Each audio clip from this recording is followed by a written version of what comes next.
What's going on, everybody, and welcome back to From The Bench Vols. I'm your host, Will Meadows, and welcome to our Wednesday edition of the show where we have strictly football to talk about. The post-spring practice rankings, power ratings, whatever you want to call it, are starting to slowly come out. Everybody's giving their way too early, top 25, top 20, and so on and so forth. And we're going to react to where Tennessee's at and whether I agree or disagree with that. And then I'm also going to talk about what Tennessee has to do to exceed their expectations, because I know a lot of Tennessee fans still are wanting a playoff appearance and things like that, and what I think Tennessee and Josh Heupel's staff has to do in order to get that expectation met. But before we get into anything, make sure you guys subscribe to the channel, leave a like, leave a comment, share it, do whatever you'd like with it. I hope you guys are going to enjoy this episode. And before, I start talking about Tennessee, I know it's not Tennessee related, but as you guys see, I'm a big Celtics fan.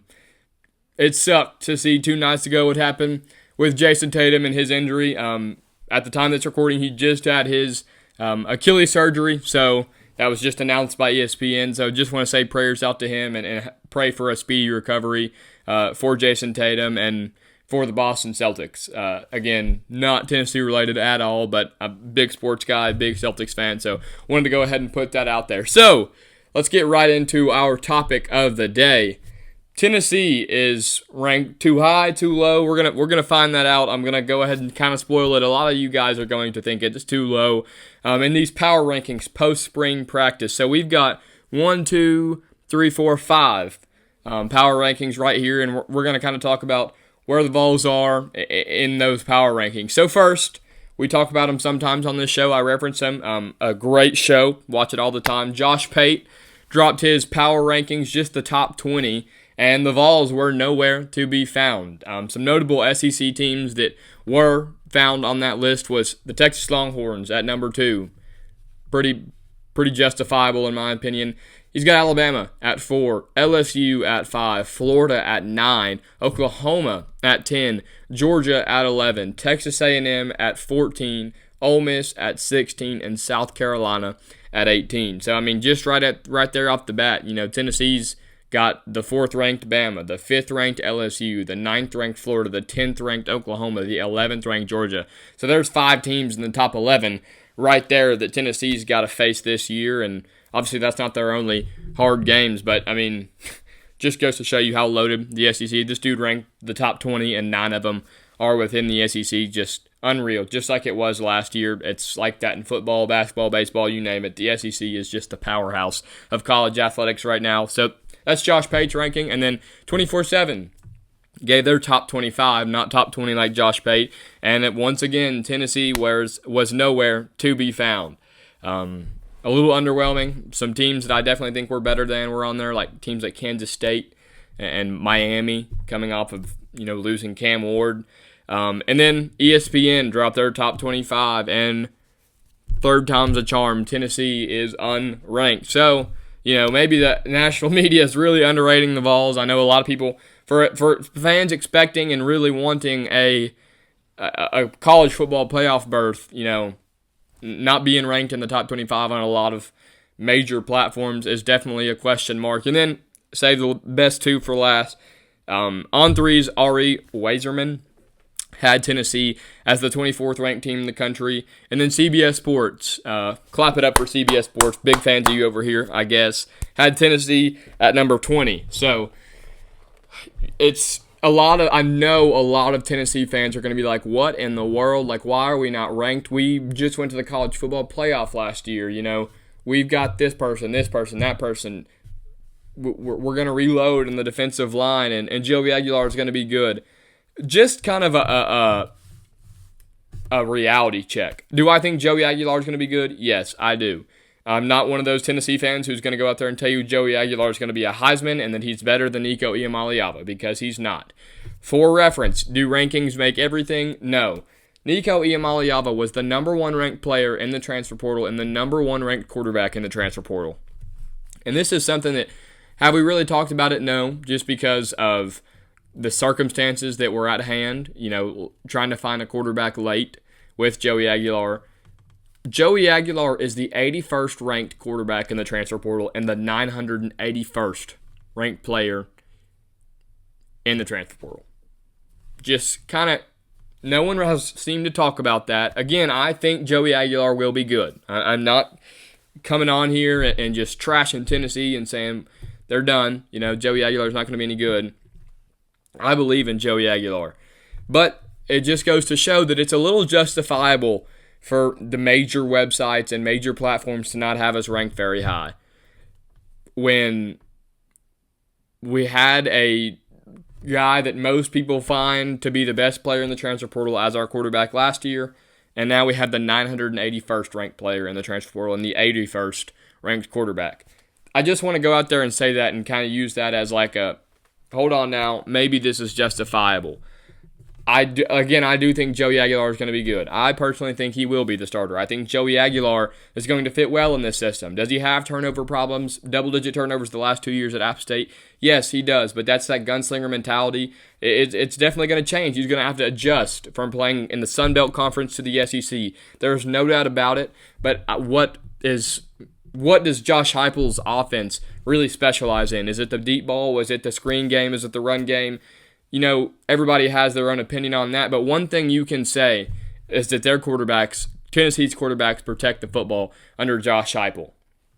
Hendon Hooker barely threw the interceptions at all in his 2 years at Tennessee. Nico didn't have an unhealthy amount last year. And then Joe Milton, I love Joe Milton, a big Joe Milton guy, what it meant to be of all.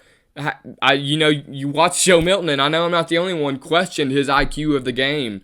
Often, almost, at least once or twice a game with Joe Milton, did not have a lot of turnovers, was not making bad decisions. Tennessee's offense is very make one read, make two read, and throw. You know what I mean?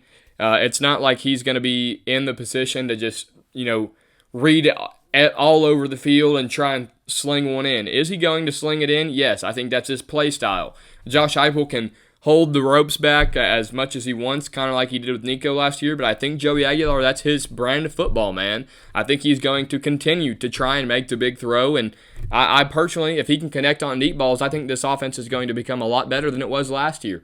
At least in the passing game standpoint, Dylan Sampson was one of the better running backs in the history of Tennessee football, had a better single season out of all the seasons when it comes to Tennessee running backs. Sorry, that was kind of worded weird, but from a passing standpoint, I really do believe that this team can become better than it was last year. Am I saying that Joey Aguilar is better than Nico Iamaleava? Not one bit. Do I think he has the capability to fit in Tennessee's scheme a little better? Yes. Do I think Josh Heupel will open the reins a little bit because Joey Aguilar is a grad transfer? Yes. That last year was Nico Iamaleava's first year of college football and really only showed out against teams that were lower competition like a UT Chattanooga. But I think with a guy like Joey Aguilar, who, yes, is it the SEC? No, it's not.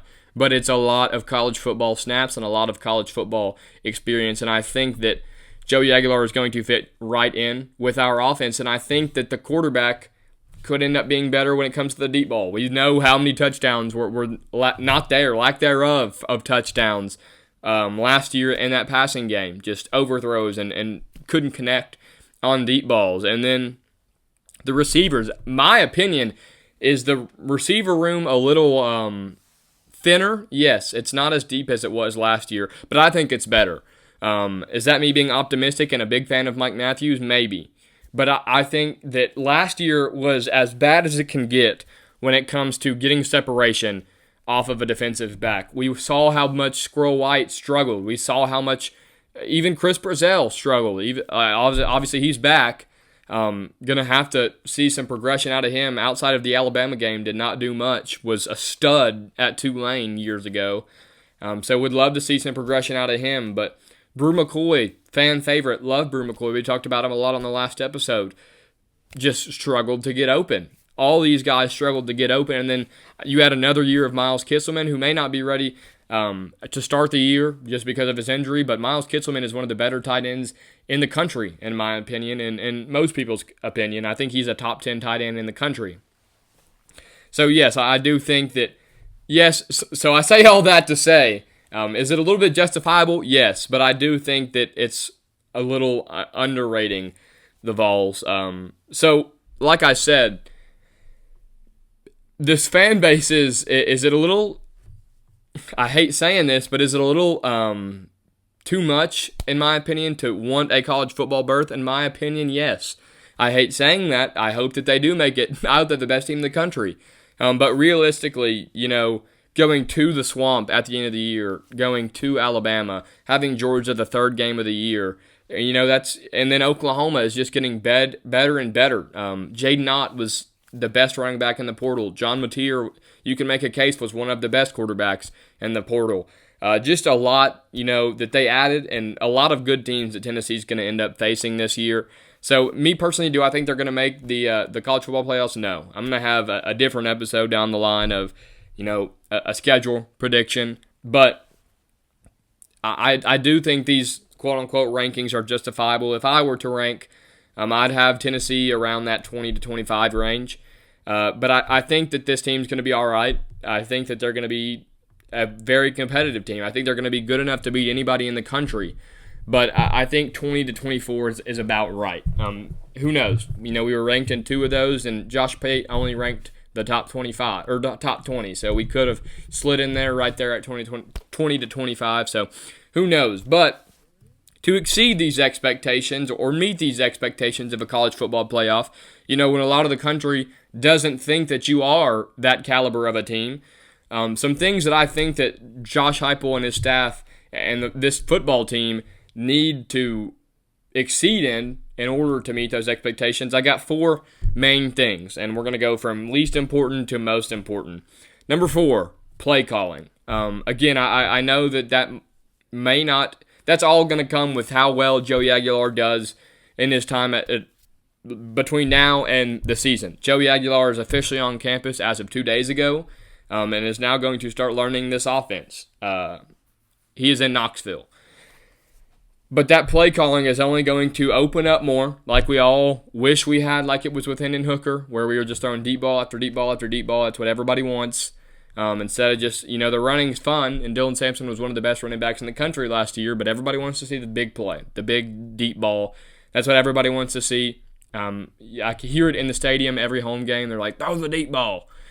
I understand it, but that's all going to come with how much Josh Heupel opens up this playbook. And I think with a guy, like I said, with the gunslinger mentality, a guy who throws a solid deep ball like Joey Aguilar, this play calling will open up, and I think that's going to be all on Josh Heupel to have some better play calling than years prior. And then number 3, I had the defensive line. What made the Vols so good last year, in my opinion, just such a deep defensive line group over there with Rodney Garner and Tim Banks as the defensive coordinator. And they lose a lot. You have a first-round pick in James Pierce, a second-round pick in Omar Norman-Lott, and, a lot of people start to write you off. I think that D-line is going to be just as good, if not better. I know that's kind of crazy. Do you lose? I personally think Omar Norman-Lott was more impactful than James Pierce. You obviously lose Amari Thomas, Elijah Simmons. You lose a lot of guys, but I trust in this development of Rodney Garner and Tim Banks and these guys, and I trust that, will we be 12 deep maybe like we were last year? Probably not. But I trust that these guys will get after the quarterback. Guys like Jackson Moy, Bryson Easton, Joshua Josephs, who I think I've talked about on the show. Joshua Josephs has the potential to be a first-round pick, in my opinion, next year. I think that D-line is going to be just fine, and that's where, we talked about it last episode where I talked about the DB group. Everybody on the defense's job gets a lot more easy if the D-line is getting after it. You don't have to cover as long if you are a safety or a DB. You don't have to come up and fill the gap as much or make, tackles upfield if you're a linebacker, if the D-line is getting behind the line of scrimmage in the run game. And it's a domino effect on the defensive end, and I think it starts with the defensive line. They have to be good if the Vols want to be a successful team next year. And then number 2, one that Eric Kane has talked about before on his show. He talked about it a little bit on this show when he was on our show, but the O-line play, man. Me personally, I think that this O-line will be better than it was last year. Y'all know that I wasn't a big fan of John Campbell. Spraggins struggled last year. Everybody outside of Cooper Mays had their struggles last year, and that's normal. But I think this year you get David Sanders, who, yes, he is inexperienced, but he's the number 1 offensive tackle in the country for a reason. Lance Hurd is going to have to make progression. Get those feet quicker, man. He's got to get those feet quicker. William Satterwhite at center. I think he's going to be a good center. And then you have the 2 transfers at guard. You have Sam Pendleton, who also can slide over to center if Satterwhite's not your guy. And then Moy, or however you say it, from Arizona, a guard transfer as well. So I think that O-line is going to be good, but it has to be good in order for this offense to work in the run game, in the pass game. Obviously, we know the question marks at quarterback. We just talked about them. But even to get that run game implemented, to open up the deep ball, you got to have a good offensive line. And to have an inexperienced SEC quarterback, you got to have a good offensive line. To open up the playbook, you got to have a good offensive line. I think that is going to be one of, if not the biggest things that the Vols have to exceed in to be a very good team next year. And then finally, again, I'm not going to talk about it a lot. We talked about it a lot right there earlier in the show, but it is the quarterback play. You're not going to be a successful team in the SEC with that hard of a schedule without a solid quarterback. That run game's going to open up. Again, I think the O-line's going to be good. Deshaun Bishop, Peyton Lewis, Star Thomas are going to be very good backs in the SEC this year. That run game will be there for you, and Josh Heupel will continue to run the ball, but you have to be able to connect on deep balls. That's what this team has missed really the last year and a half, 2 years. Joe Milton had a cannon, but did he connect all the time? No. But they have to get back to connecting on the deep ball, and that all starts with the quarterback. But that's my 4 steps to success for the Vols, but it's going to be a very interesting year. The Vols are underrated in a lot of people's minds, especially Tennessee fans' minds. If you are watching this show, you probably think that the Vols should be ranked higher. Everybody in the national media has different opinions. Some people say Tennessee's just no, they're gone. They're not going to be any good next year. And then some say that they're going to be A-OK. So it's going to be interesting. Only time will tell. We've got Syracuse week 1, which was just announced yesterday that it will be at noon on ABC in the Mercedes-Benz Stadium. It's a dome, whatever you want to call it. Still a stadium, but it's a dome. Mercedes-Benz Dome, a noon kickoff. Kind of stinks because it's the same time as I guess it's Texas and Ohio State week 1 as well. But, you got your time, you got your date, you got your place. Now you got to put on the pads and go execute. And I know it's a long time away, but I'm very excited for it. And like I said, I believe very firmly that the Vols are going to be okay. I think 20 to 25 is exactly, it's a great spot for them, in my opinion. About an 8-4, 9-3 team. I hate saying that. I hope they go 10-2 like they did last year, but we'll see. A lot of big games on the schedule, and we're going to, next episode, talk about those big games. But thank you guys for joining in on this episode. Again, make sure you guys like this video, subscribe, leave a comment. Make sure you guys follow the socials on Instagram, on TikTok. It's just _from the bench. I appreciate you guys for joining in, and go Vols.